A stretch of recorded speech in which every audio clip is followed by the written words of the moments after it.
పార్వతీపురం మాన్యం జిల్లా గుమ్మలక్ష్మీపురం మండల కేంద్రంలో స్థానిక ఏపీఆర్జేసీ రెసిడెన్షియల్ కళాశాలలో ఉత్తరాంధ్ర ఉపాధ్యాయ ఎమ్మెల్సీ ఎన్నికల పోలింగ్ ప్రశాంతంగా ముగిసింది.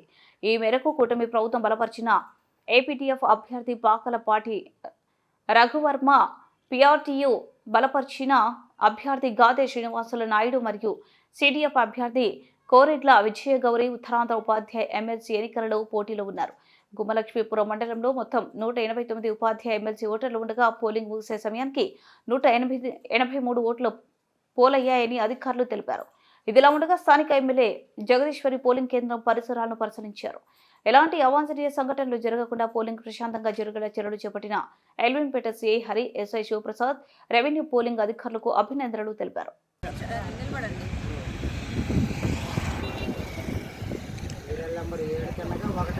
చెప్తే సరిపోద్ది మన అభ్యర్థి